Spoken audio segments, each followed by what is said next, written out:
This is it. This is the real score. Everyone, this is it.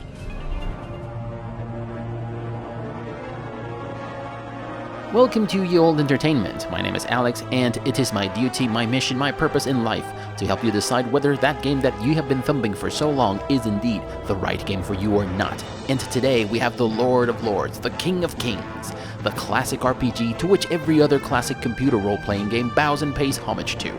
If Diablo 2 is the great granddad of action role-playing games, the one which established the winning formula for the genre, a formula that many have tried to imitate, but few have gotten right, then Baldur's Gate 2 Shadows of Amn is its classic role-playing game equivalent.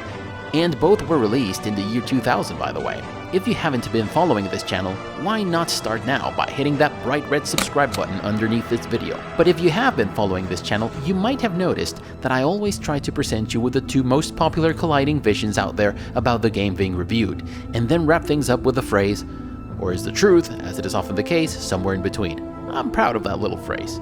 This time though, there are no such conflicting visions. Fantasy RPG fans either love Baldur's Gate 2 more than they love their moms, or they show it tough love, but everyone loves it all the same. But this is our Road to Baldur's Gate 3 video series, so the only question that remains to be answered is this. If Baldur's Gate 3 caught your eye, with all its flashy trailers and impressive production values and footage, and you don't want to walk into it completely ignorant of the Baldur's Gate universe, is the enhanced version of this 21-year-old game worth playing in this day and age? Or is it otherwise something you want to pass on? Let's find out, shall we? As you know, we rate games according to a system of categories that feels relevant to the game at hand. And this time, we're taking on Baldur's Gate 2 Shadows of Amn no less, a Dungeons & Dragons fantasy computer RPG with real-time strategy combat mechanics.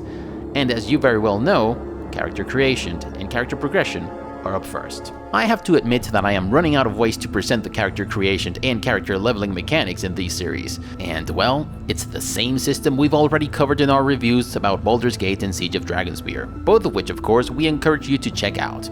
We'll leave the links in the description section down below. For those of you who haven't been watching our videos, I'll whip out a quick version. If you're a newcomer to the genre, or too young to have experienced this series in all its glory, just know that this is the character creation and leveling system that inspired the character creation interface of your favorite modern-day RPG. There's genders to be selected, various classes, races, kits, which are maybe known to you as subclasses or archetypes depending on the game you're coming from, weapon proficiencies, and depending on the class, some initial spells and skills for you to choose.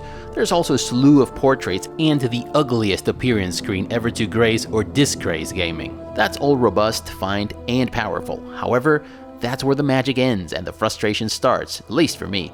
For me, leveling constitutes the marrow of character progress in RPGs. They are the means by which you draw closer to coming full circle with your tactical approach. Take Titan Quest, for example.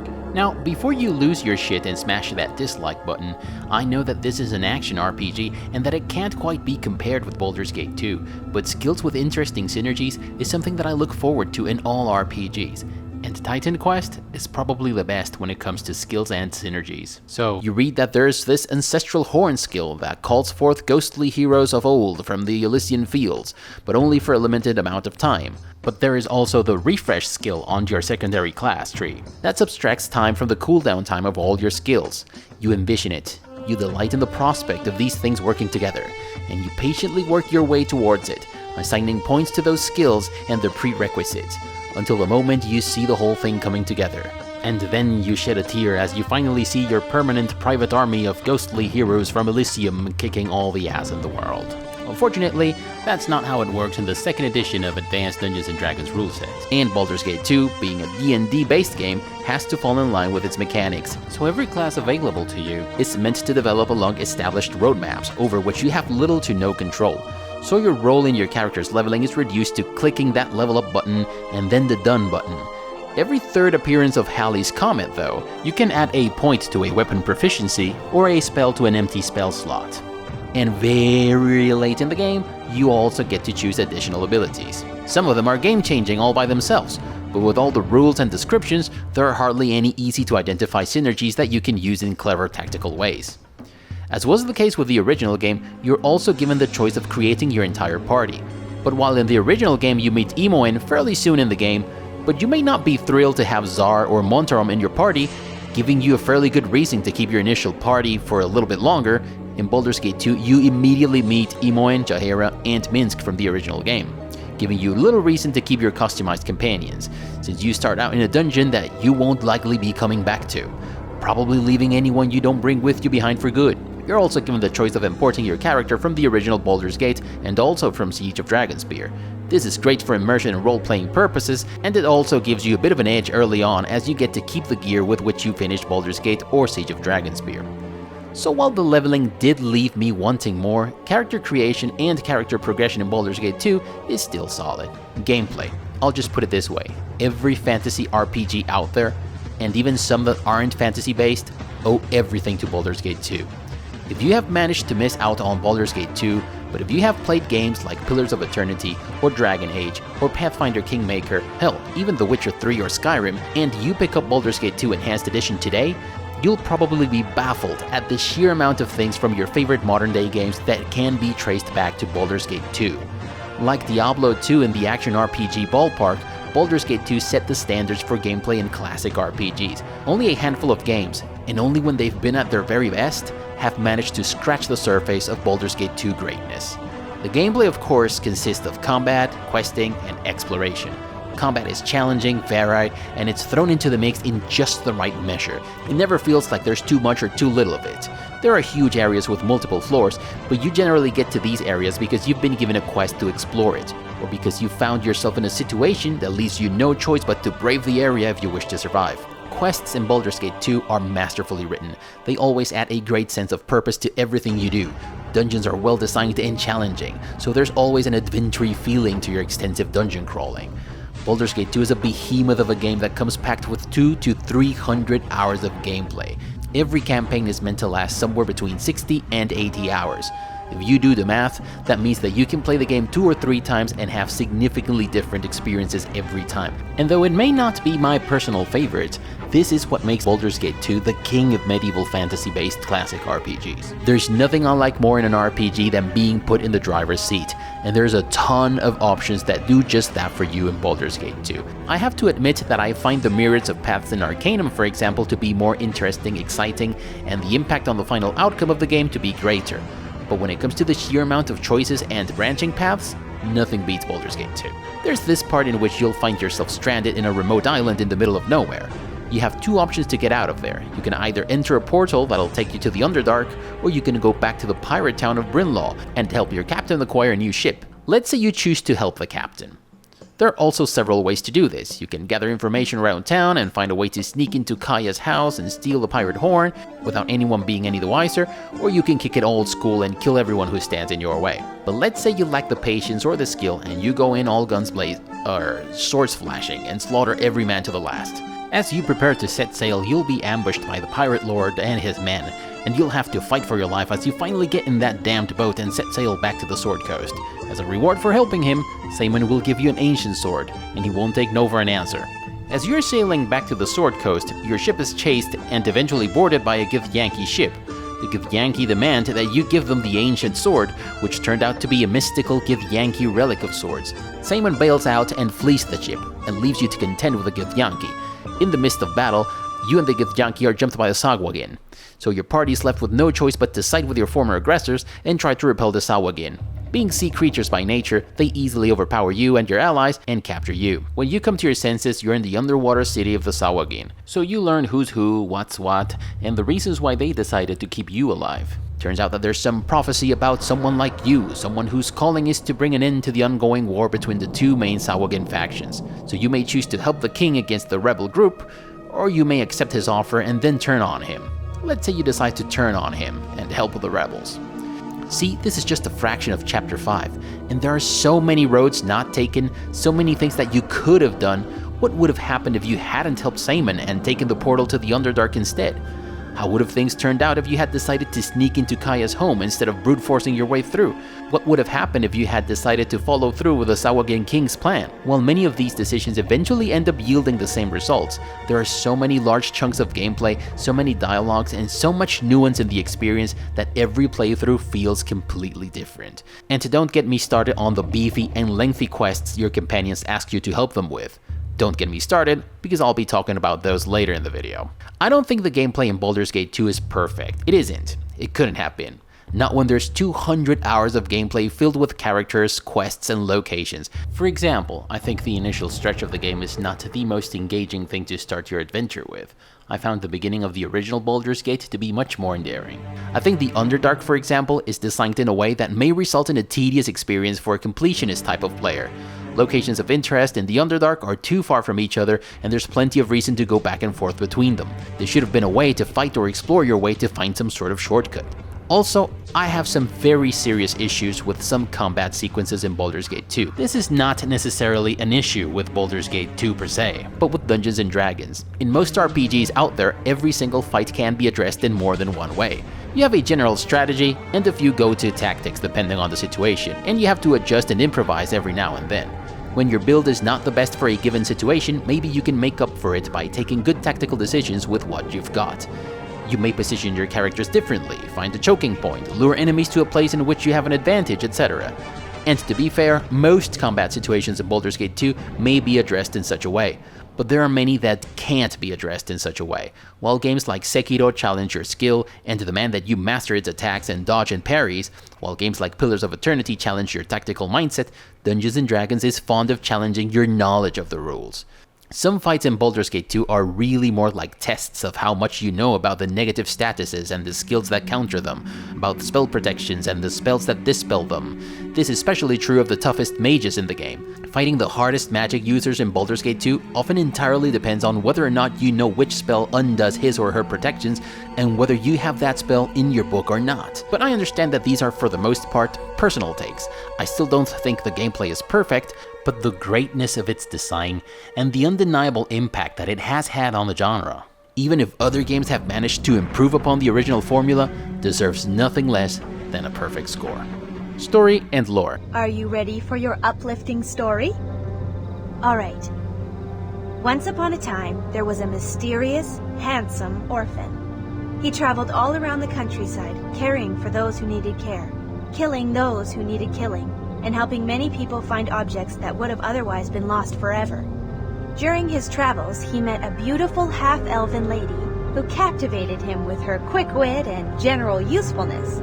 He also met a cast of secondary characters I won't bore you with. He did a lot of killing.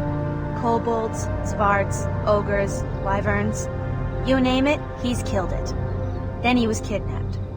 He escaped by killing a lot more things, and made money to save his sister, killing even more things. Oh, he also killed his half-brother and his friends. But he had to. They were trying to kill him. That happened before the kidnapping, by the way.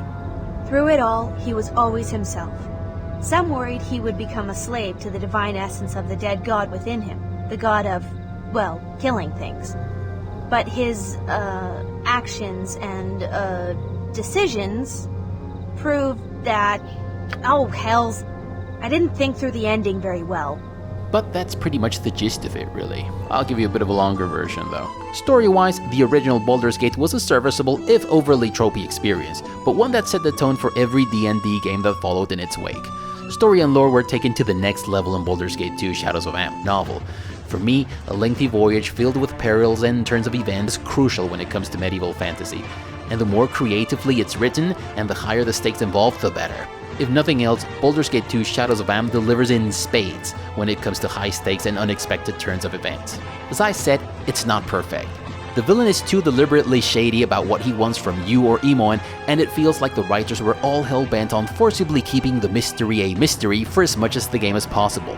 Drew Karpyshyn tends to do this, and he did this here. Also, there being a supposedly evenly matched conflict between regular human beings like the Shadow Thieves and magical badass immortal vampires requires more suspension of disbelief than I can muster. But like most of Karpyshyn's work, the good moments and passages outweigh by far the bad ones, and that translates into an exciting experience that achieves the remarkable goal of keeping you immersed throughout more than 70 hours of gameplay. Companions lore-wise. When you come to care about your companions, when you're concerned with their predicaments, their feelings, when you start to take into consideration their opinions and feedback, and when you start taking decisions in the hope that they will have a positive impact in their lives, you know your companions are good. And I think that only precious few games achieve this.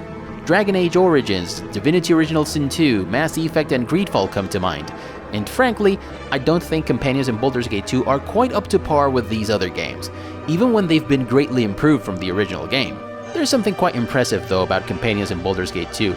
I've said before in this channel that when there's too many companions in a video game, they inevitably end up being generic and one-sided. Well, there's 22 companions for you to choose from in Baldur's Gate 2. In my last playthrough, I managed to have 8 different companions in my party for prolonged periods of time, all of whom required me to help them with matters that entailed traveling to a remote location, or fighting hordes of monsters, or solving mysteries, or traveling to other planar realms. I've mentioned before that Baldur's Gate 2 puts you in the driver's seat by presenting you with a myriad of branching paths of roads and roads not taken. That's what makes Baldur's Gate 2 great. And your companions add to this greatness by providing you with more exciting and challenging adventures.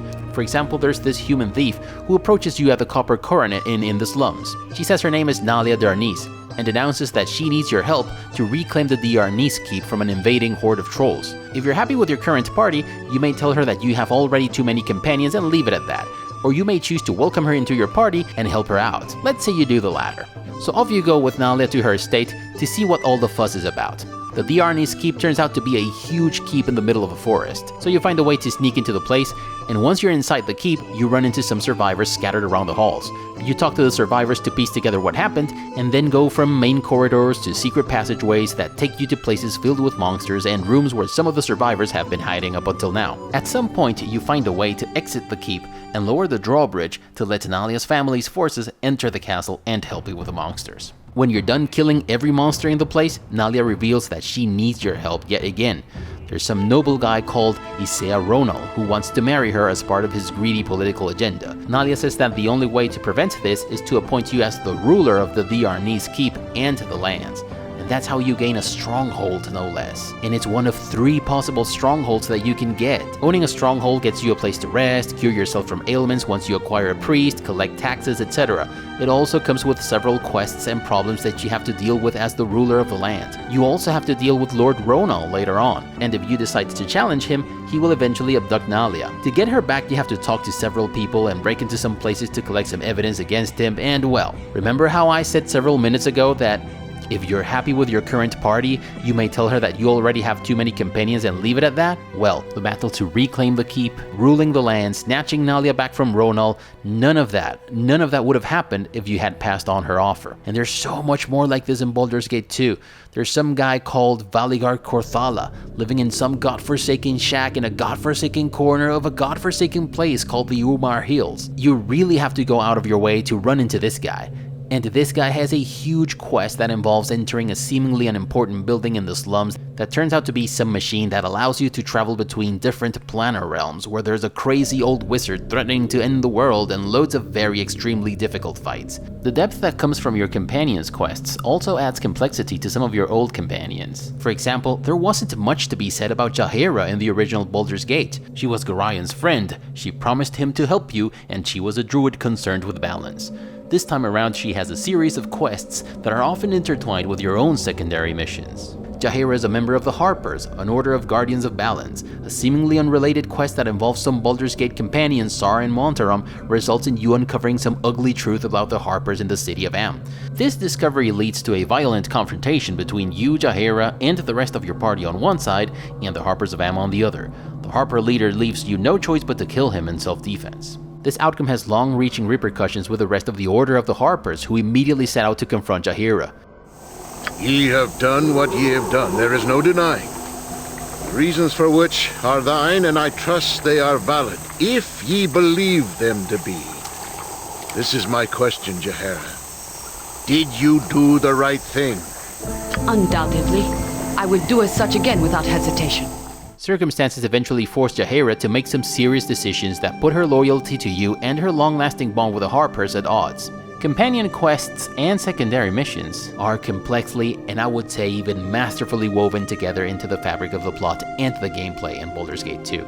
So while these companions may not be as memorable as some of the best in modern-day gaming, the way in which the developers managed to intertwine their quests with some of your own missions is simply the stuff of legends, and it deserves nothing less than a perfect score.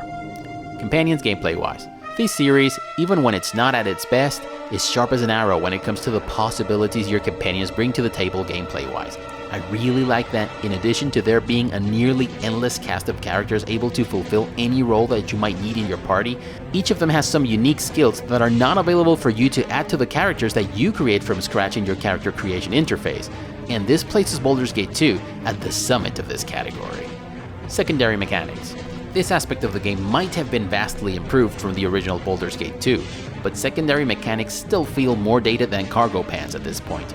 Two-click trap disarming and lockpicking mechanics, clunky area transitions when you have to gather your party before venturing forth in tiny spaces, super dated inventory mechanics that make it hard for you to compare items. Nothing has changed since the last game, so nothing will change for the score in this category. And by the way, consumables still don't stack.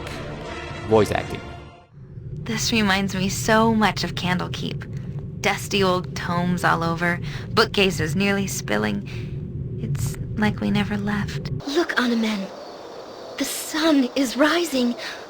Aye, like a bird of raw and flaming power. You don't talk much, do you? Could we get a bit of help over here? Someone in the party is injured and needs attention. Aerie, are you alright?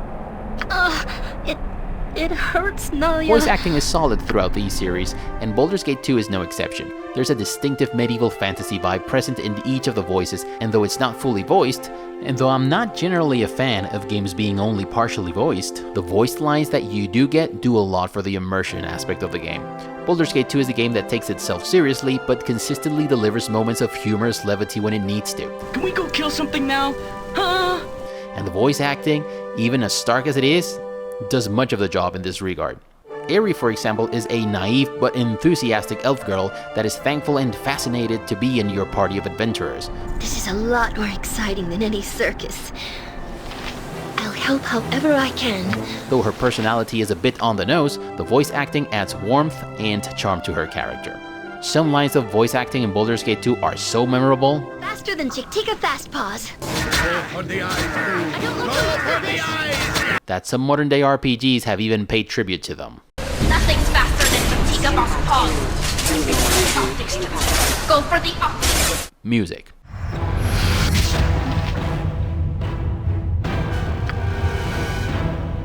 Yes? What can I do?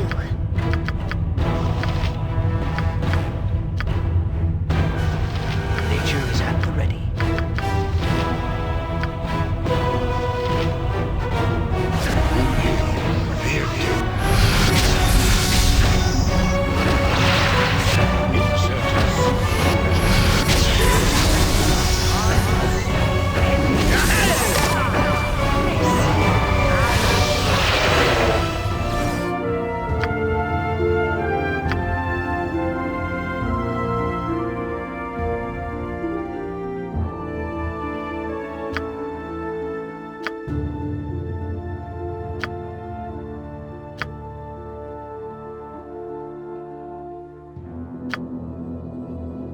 I'm running out of good things to say about the soundtrack in this series.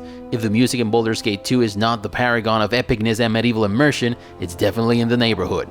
It's not my favorite soundtrack in the series, but it's brilliant all the same. Sound effects and mix.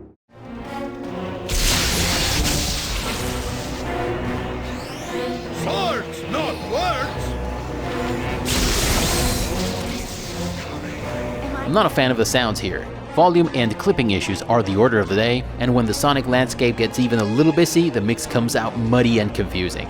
There are a few nice details, like the rumor of people in the city, or the ambient sounds in taverns and pubs.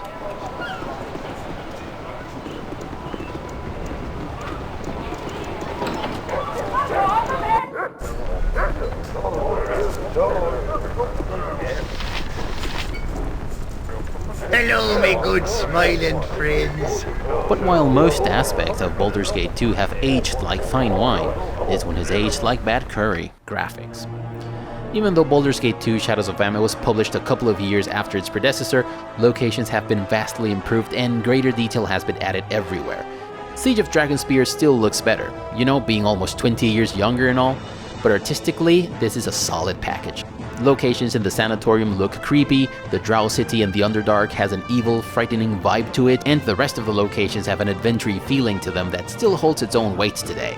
Item models are the same as they were in the original game, and while that might not have been terrible back in the day, it's the type of things I wish they had actually enhanced for this enhanced edition. Performance and stability.